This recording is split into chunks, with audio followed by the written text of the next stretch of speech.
how's it going? My name is Royce Dunmore, and I'm the writer and director for the short film Noah Dreams of Origami Fortunes. This is a bit of a throwback. I shot this back in 2012 as a junior at NYU Film School, and it's pretty much like my first, official film with like a whole lighting crew, camera crew, the whole 9 yards.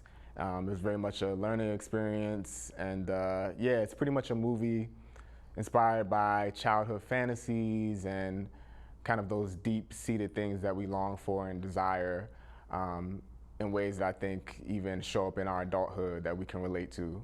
So yeah, again, this is Noah Dreams of Origami Fortunes. For those who are Stranger Things fans on Netflix, the movie is the first on-screen appearance by Caleb McLaughlin, who plays Lucas on Stranger Things, and he plays Noah in Noah Dreams of Origami Fortunes. He was a dream to work with on set. His mom was incredible, super talented at a young age. And yeah, the crew was incredible to work with, and I'm excited to show you all this film, Noah Dreams of Origami Fortunes, and hopefully you enjoy.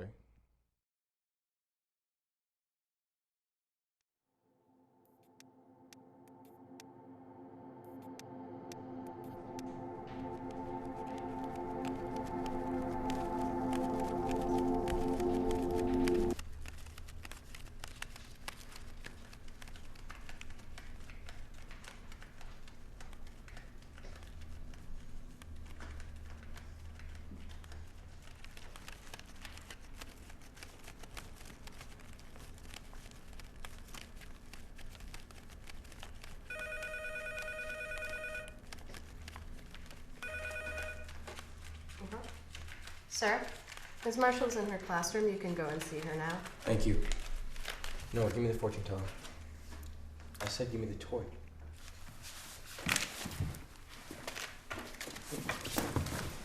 Stop it, okay? Stop it. We're not doing this today. Let's go.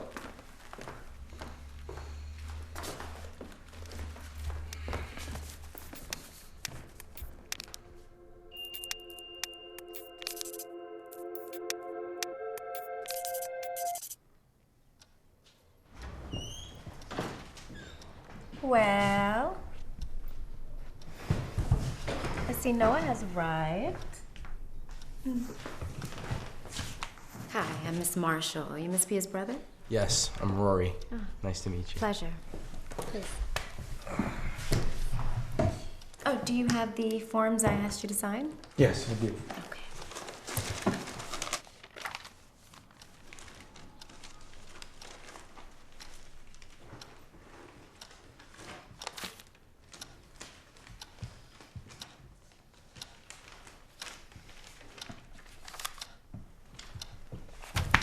Where do you think you're going? Oh, no, it's okay. He doesn't have to sit with us. It's fine.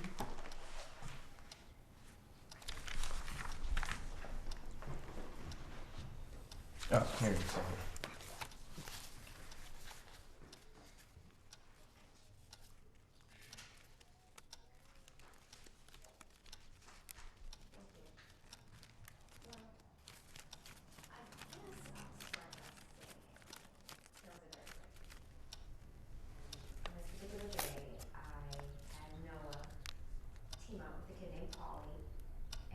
Supposed to play with Legos and build whatever they wish.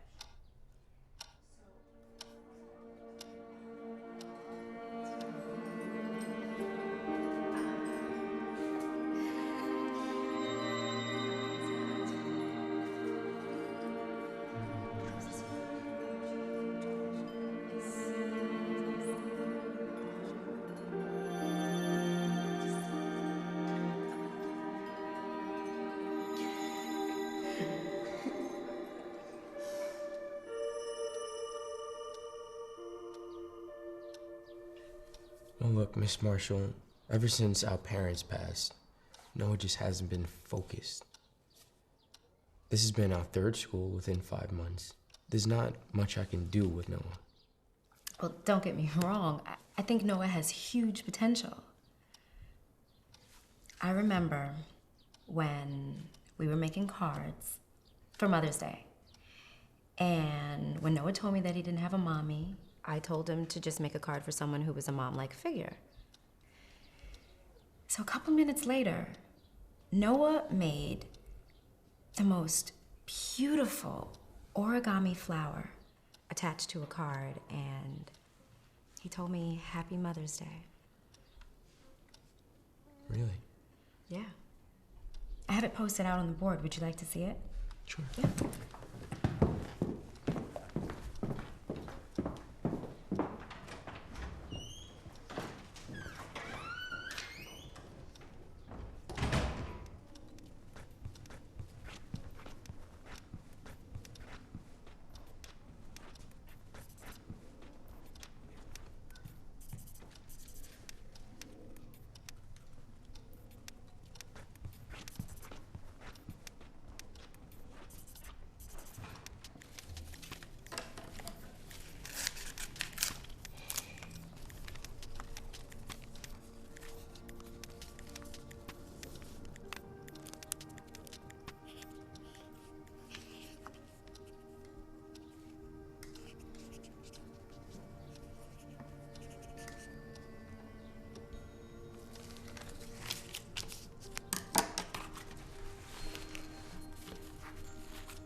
A lot of kids did their work on computers. Oh yeah, Rory, if you follow me, I can show you where we keep our new laptops next door.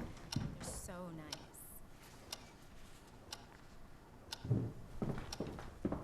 nice. It'll only take a minute. Come on. Make sure you stay put.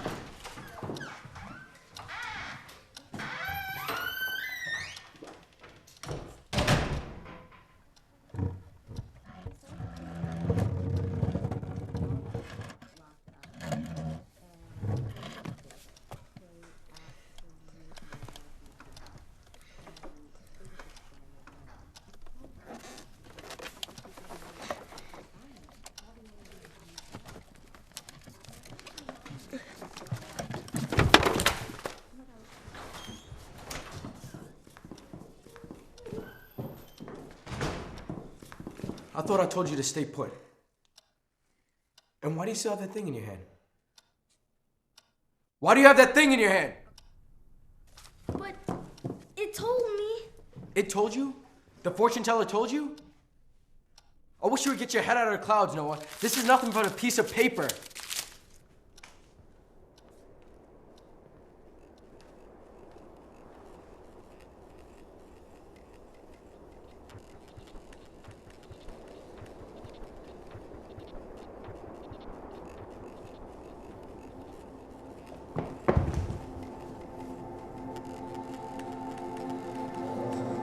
CGP bump attached. Stand by for left atrium incision. Left atrium transected. Stand by. It's okay, Noah. I'm here. Everything will be fine, my Noah. It'll all be over soon.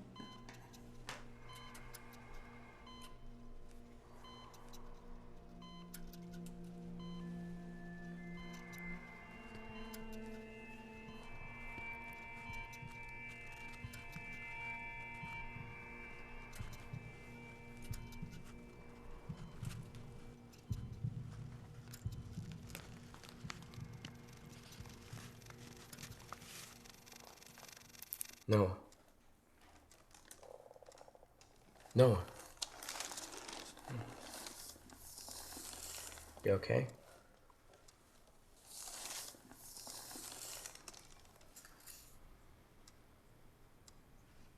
Once Marshall left, I told her I had it under control.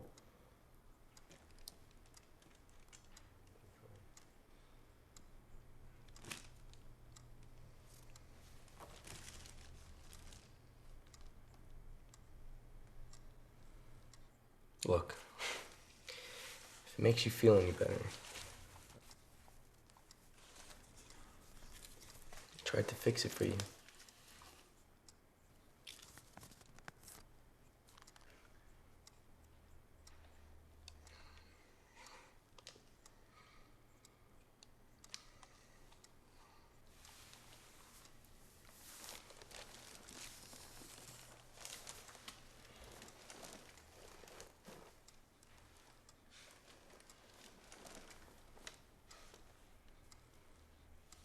I'm sorry, Noah.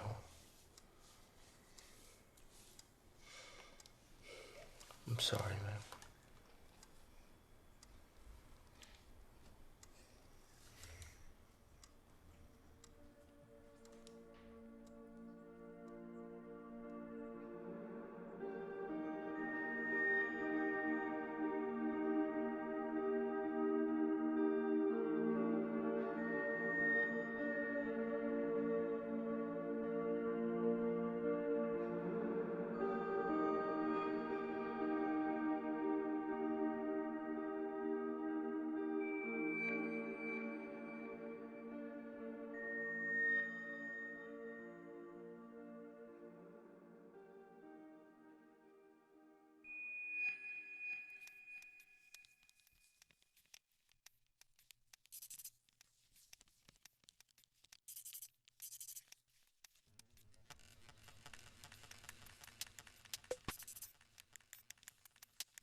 Well, thank you so much for being here with us tonight. I know you're on Zoom, but it feels like you're right here with us in person. Thank you so much.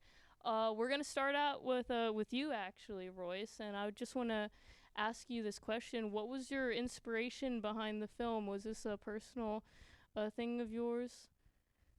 Tell me. Yeah, my main inspiration was just me being a fantasy person. Like I love fantasy, especially, I shot this in college, like right out of college.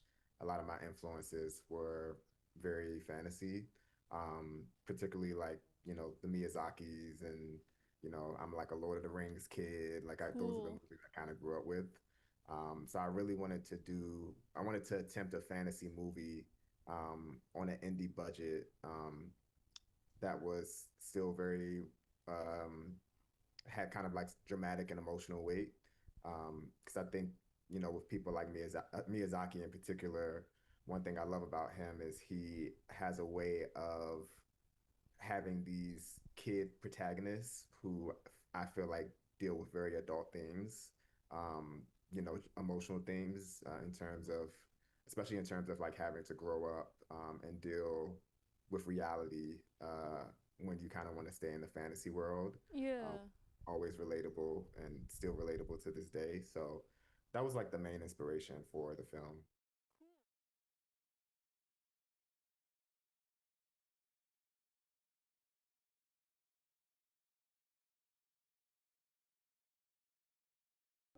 I'm a big fan of using silence, as a tool in film, especially for drama and kind of to Alex's point for those weightier moments. Um, that scene you mentioned at the end is probably one of my favorites between the brother and Noah because it really is a contrast to the fantasy world that Noah was trying to escape into. And he's kind of like hit with that reality, like there's like the grayer walls, the color of the classroom is gone.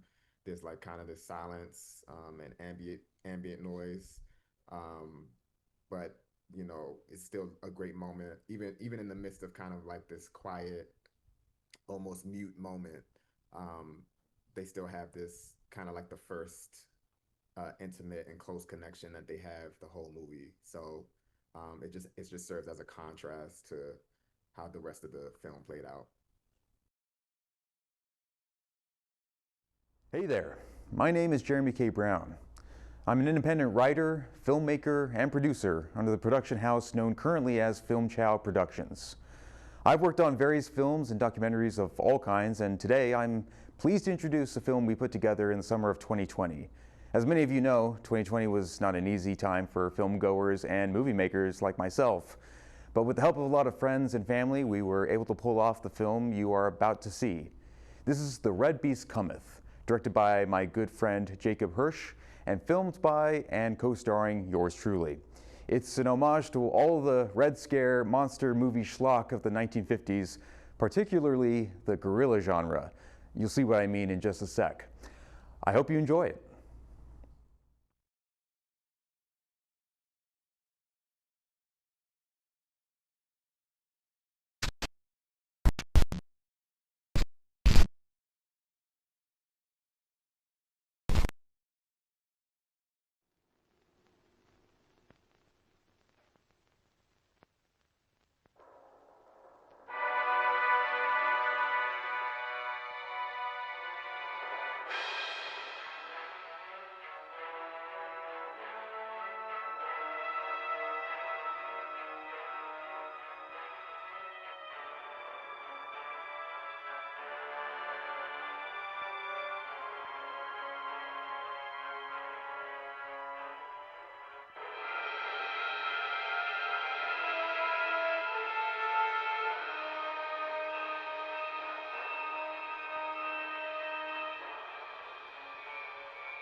At the end of the Second Great War, the world was thrust into a new age.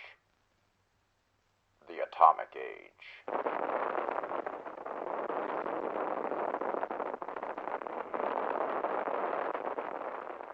And in this age, powers old and new began to try their hand at the weapons that could dominate humanity. But while these weapons took center stage, behind the curtain there were other experiments. Experiments of the mind, of the body, and of the soul. And slowly, but surely, rivals began to creep their way out of their homeland and into the hearts of their enemies.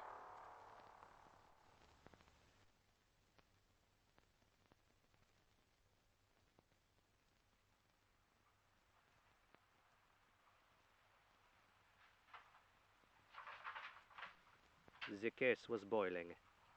What began as minor suspicions churned and expanded beyond my intentions. My worst fears were realized.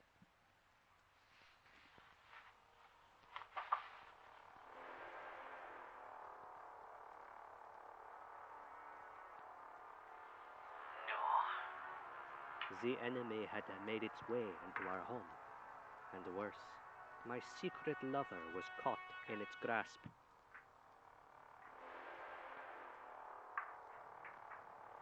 Peggy, I knew you should not fancy the doctor.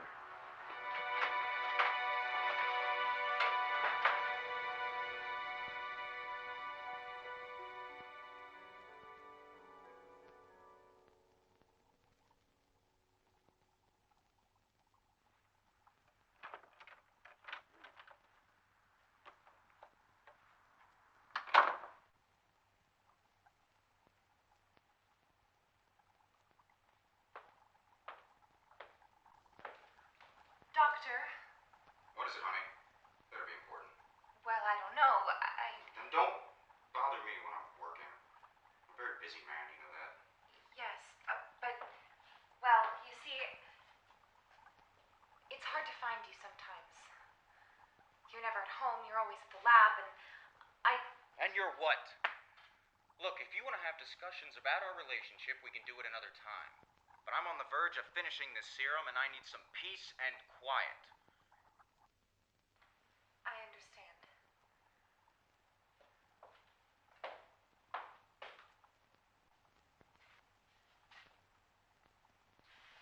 I found this in your suitcase.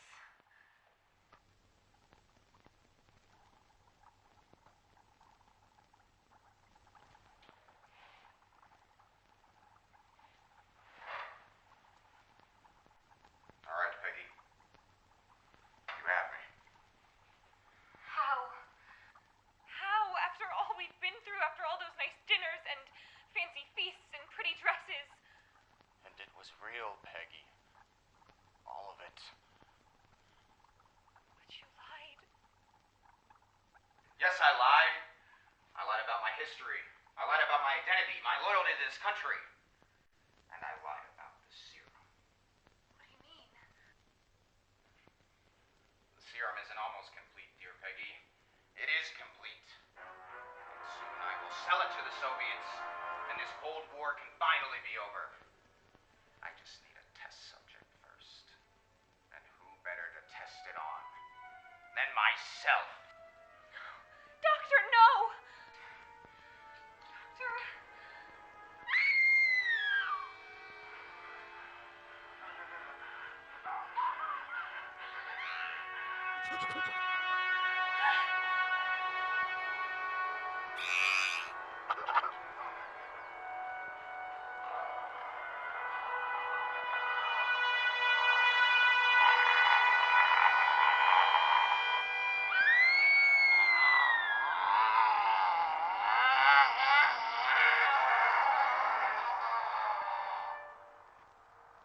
Peggy! Peggy! Pierre, gone to the lab to see the doctor. Should be home shortly. Peggy. Peggy, no. Not the lab!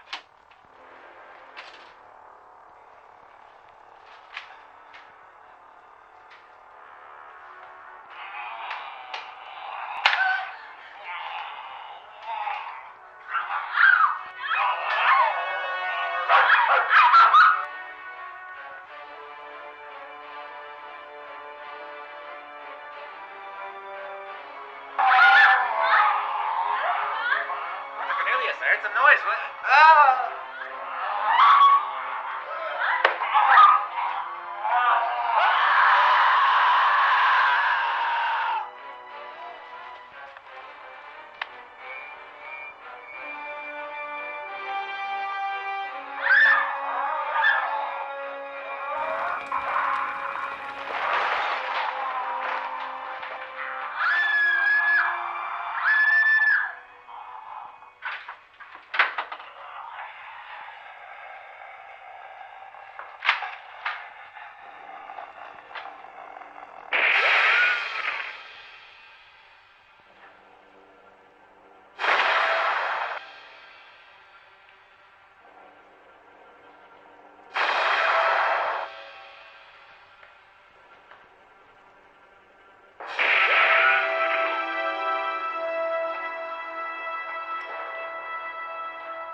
And so it was beauty that killed the beast.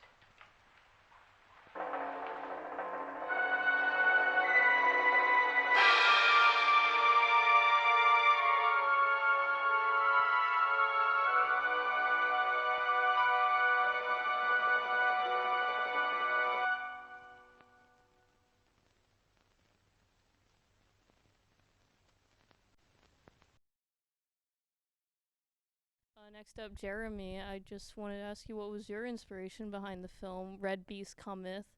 It sort of started off as a request to film, I guess, like an insert into another horror film. Our friend Mark Jones wanted just like a schlocky 1950s throwback film to kind of just play on a TV screen.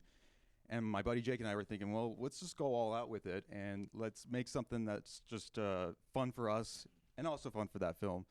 And it loosely kind of just, yeah, takes you back to that 1950s Red Scare era, but getting into the a niche subgenre that we both really like, which is the killer gorilla genre, Yeah, or like it's the funny. those very very like specific monster movies. Yeah, we just kind of incorporate all the styles and stuff that we had watched and researched, and even in this recent viewing too, we were also trying to pay close attention to getting the sound right, the look right, and keep things as practical and stable as possible.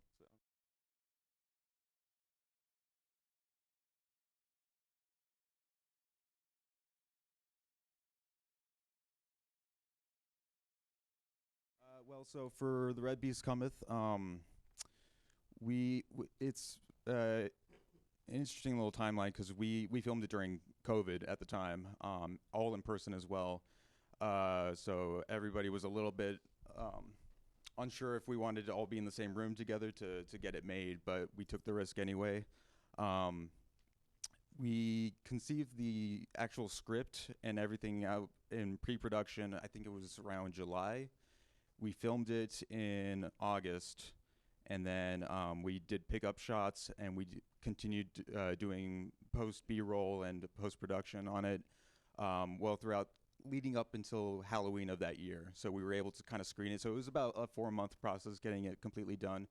But most of what you see from the scenes with the Doctor turning into the Red Beast and all those characters, the action sequences, we did all that pretty much in a day, about like 6 to 8 hours.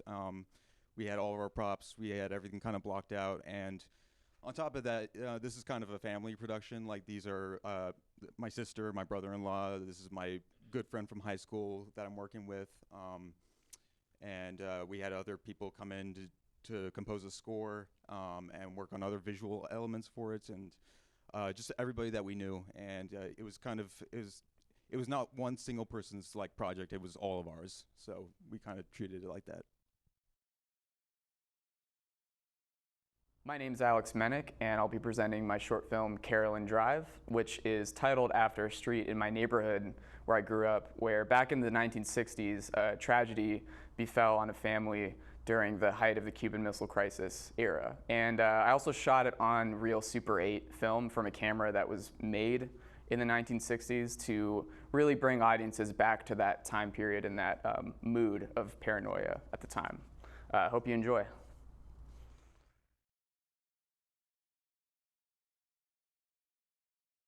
This is Conrad Alert. Civil defense information will be broadcast in most areas at 6:40 or... Here is a special message from Civil Defense. Federal authorities have said there is a chance that this area will be attacked by an enemy force. It does not mean an attack is certain, just that there is a possibility of such an attack. Keep tuned to this station for further information and instructions. I repeat, remain calm. Federal authorities have said we may possibly be attacked by an enemy. Here are some instructions from your civil defense organization. Remain calm. Keep your radio tuned to this station. If your children are in school, they will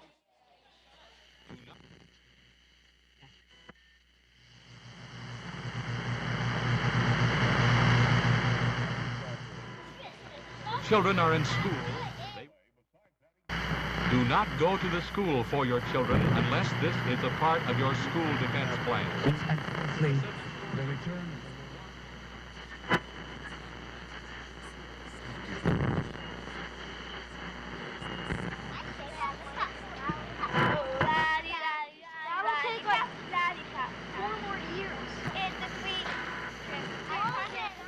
Attention, please. This is Dick Depp, one of your official civil defense broadcasters with a special message. Military authorities have advised us that an enemy attack by air is imminent. This is a red alert. You are advised to go to your nearest shelter area immediately. Find shelter. There is not time to leave the city. Your state civil defense director has just issued the following instructions. Please remain calm. Every precaution will be taken for your protection. Keep your radio tuned to this place on the dial throughout the alert period for information. Telephone service to your home may be cut off to permit military and civil defense authorities to carry out vital operations. Do not attempt to join your family or your children. This is a red alert. You are advised to go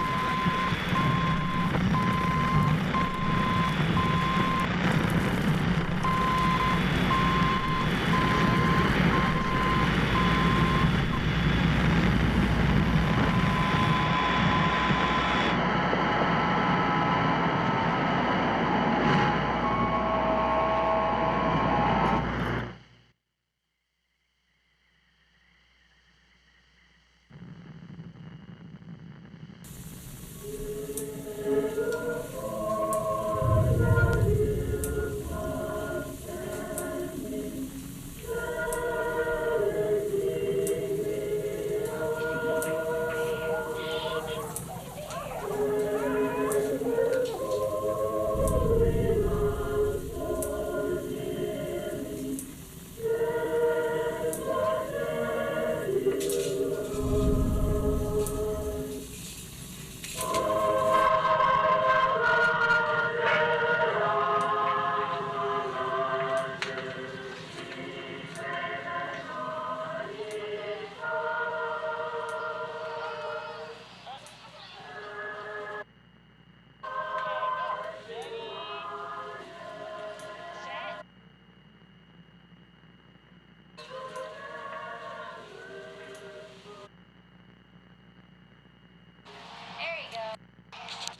clear. Resume normal operations. I repeat, Conelrad Radio, all clear. Resume normal operations. Number 1 station, the new WEAM Arlington.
Want to know something?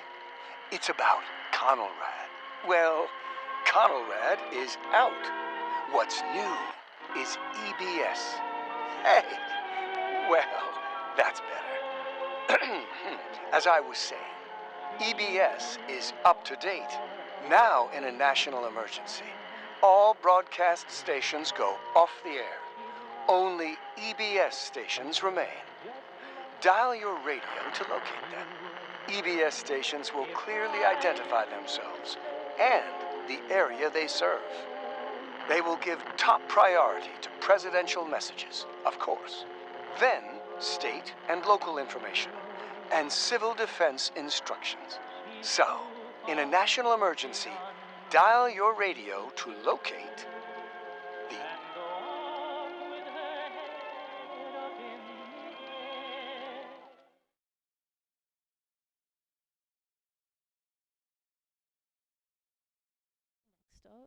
Alex, what was your film? Carolyn Drive. Carolyn Drive. Were there any cinematic elements that you'd like to highlight? Because I noticed there was a lot of artistic elements, both the sound, the way the film looked. You said it was shot on a real camera from the 50s, I believe. A Super 8 movie cool, camera, yeah. Cool, that's so cool. Can you share more information about why you placed, the things you did the way you did? Tell me about it, your artistic vision.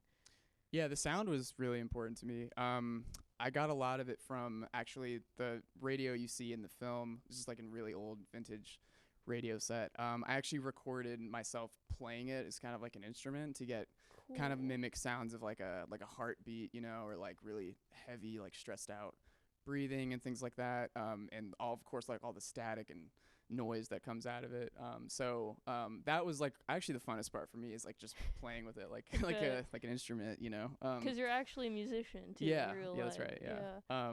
And then visually, like I said in my intro, since it is based on a true story, it's kind of from my very fractured perspective, because I obviously wasn't there, and it was, kind of something that forms in my imagination in terms of wondering like how it could have looked like, so so for instance, a lot of it is just very like obscured visually. So the two more like adults in the film, like the mother and the lady at the radio kind of broadcast station, they're sort of shot kind of more from like a profile view, and you can't see them as much, but the children, you kind of get to see them more in plain view as well, though, because a lot of it's from like the mother's perspective, so she's like really worried about them and is looking out for them, so that's why they're a lot more present in the frame. So yeah. Cool.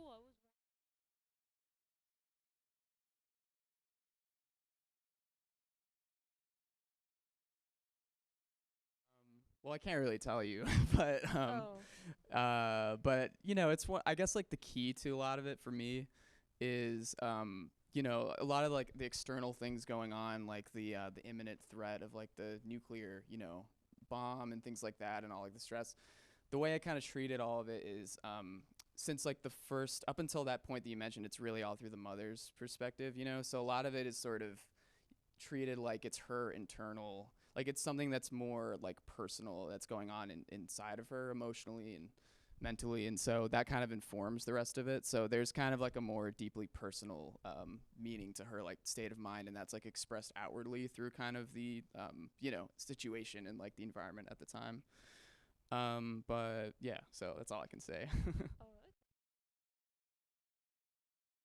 Hi, my name is Adrian de Jesus. I'm an independent filmmaker based here in the DC metro area, producing short films and other short form media under the independent production company Celluloid.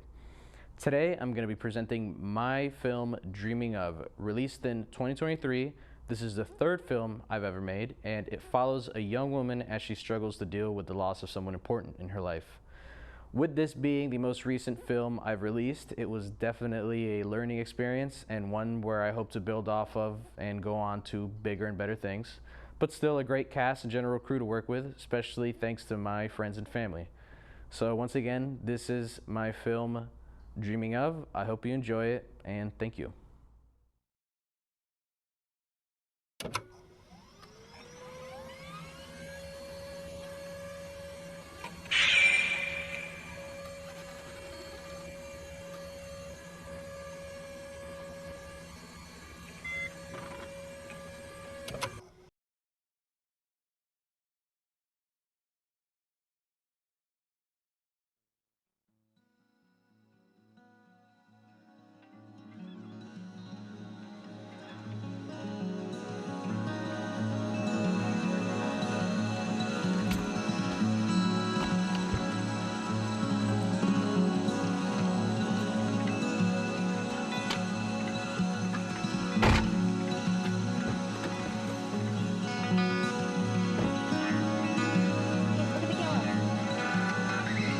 What? You don't want to be on the camera? Please just help me unload.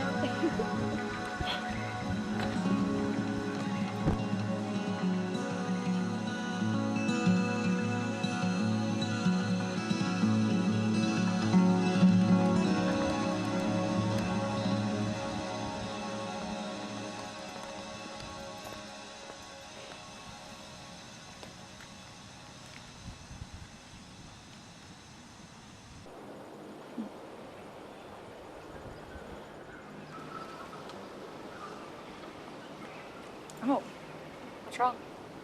I think something bit me. I see a bite. It just hit you. No, it felt like a bite. No, there's nothing there.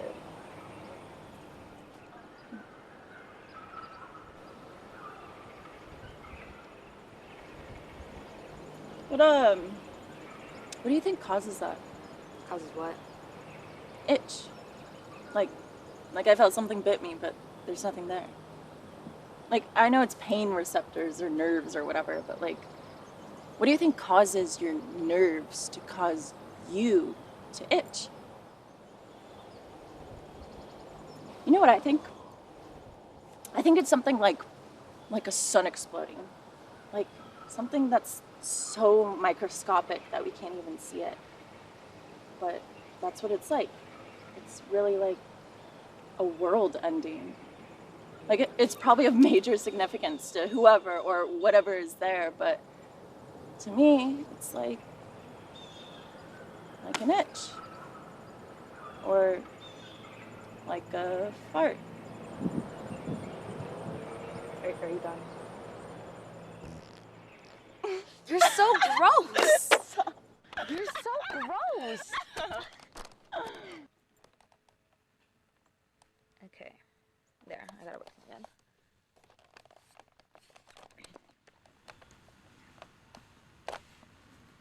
How long do I have to sit like this for? For the rest of your life. Okay. Stop moving.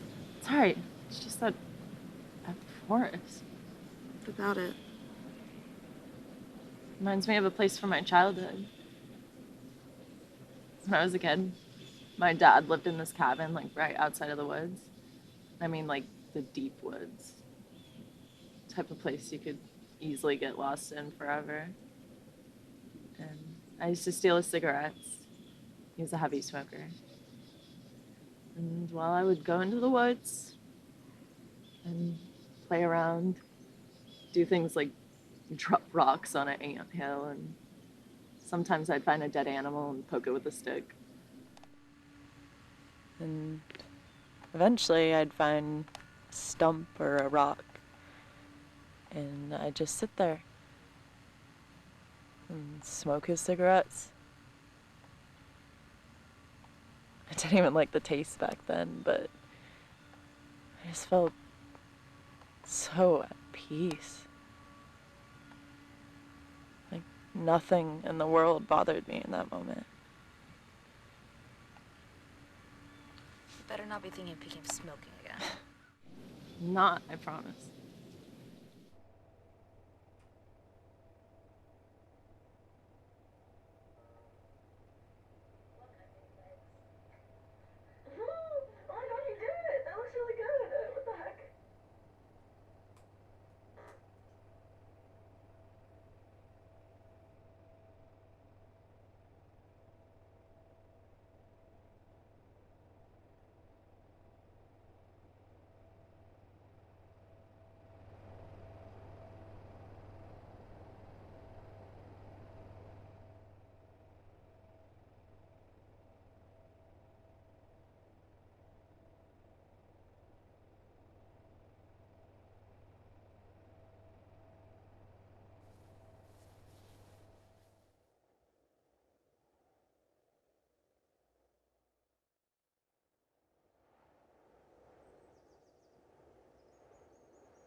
Hey. Excuse me? Yeah? Are you okay? Well,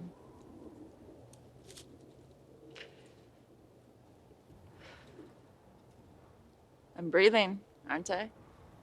You look like you're injured. It does look that way, doesn't it? Do you need help? Do I need help?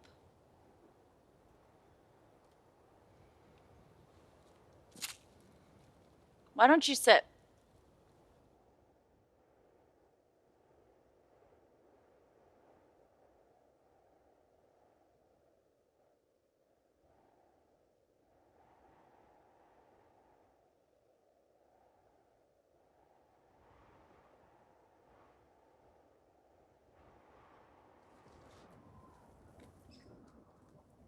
Where are we? You don't know? No. Well, I mean, I think I do. I just don't recognize it. If you don't recognize it, then what are you doing all the way out here? It's dangerous in here. Why is it dangerous? Out here, you can forget things. You'll find yourself walking around in circles for hours and not even realize it. How long have you been out here? Can't say. It feels as though I sat down to smoke not a minute ago, but this is my last cigarette. The box is empty.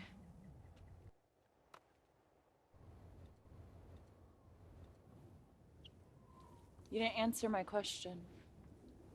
Oh, I'm just looking for something. What for?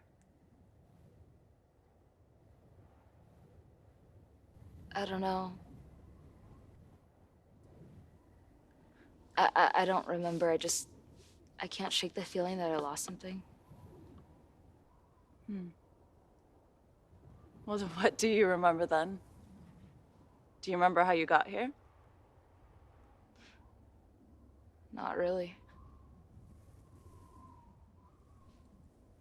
Do you at least remember your name?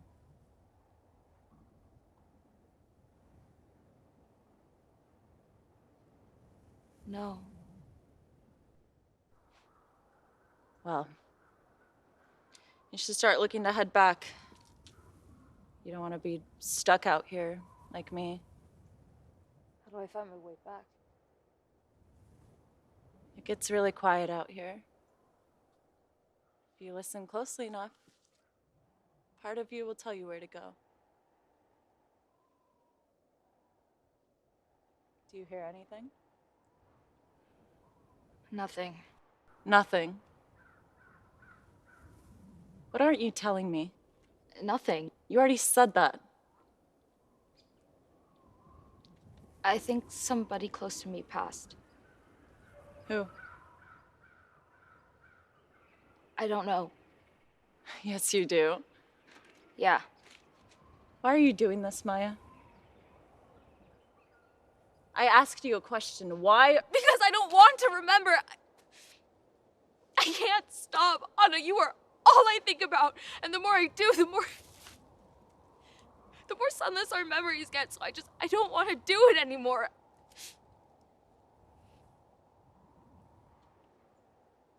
It's like these memories are so far away from me now that they're starting to feel like dreams.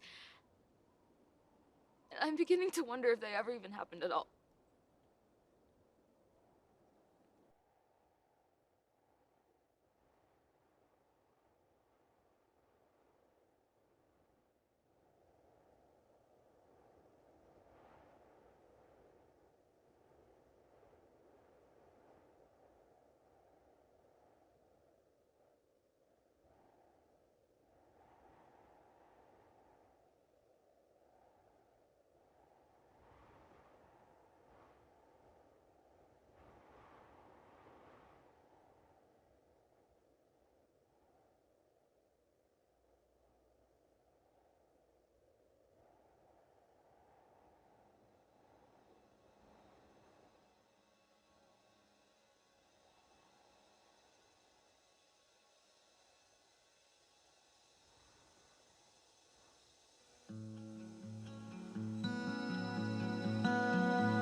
I'm sorry, who's this?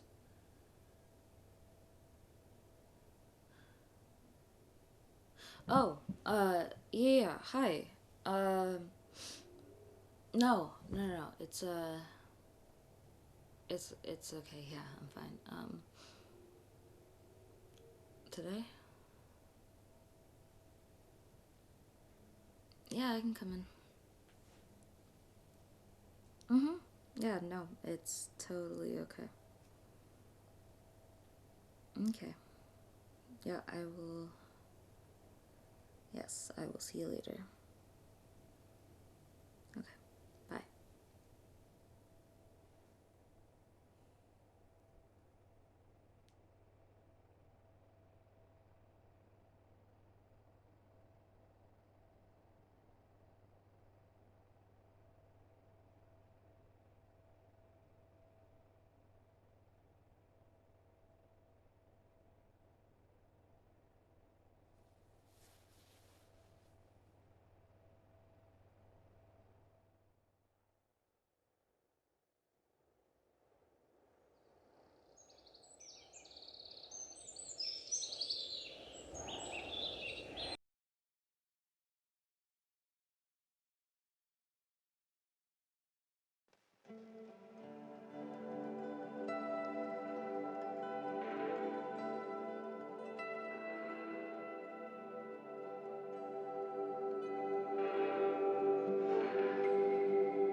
For sharing, Alex. course, yeah, thank you. Next up, Adrian.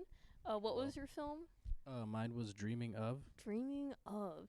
It was surreal. It was very surreal. What inspired the story, and was this based on a dream or some sort of surreal Not any experience? specific dream. It was mainly inspired off of. I have horrible sleep, and I get stuck in like dream loops and things like that. And times I get sleep paralysis where I don't know if I'm awake or dreaming. Then I kind of might wake up in a bit of a sweat and whatnot. Dang. So it came, like, at least in my life, it came from that. But also, I had been at the time just watching a lot of like Terrence Malick films, Kogonada, directors like that are their movies always feel somewhat like ethereal and dreamlike in a sense. So yeah, that was kind of informing it as well as to like how I arrived at this being the story that was being told. Cool.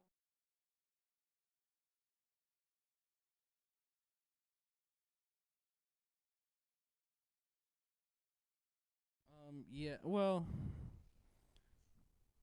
I would say maybe not, even though there were plenty of mistakes that were made and issues I ran into.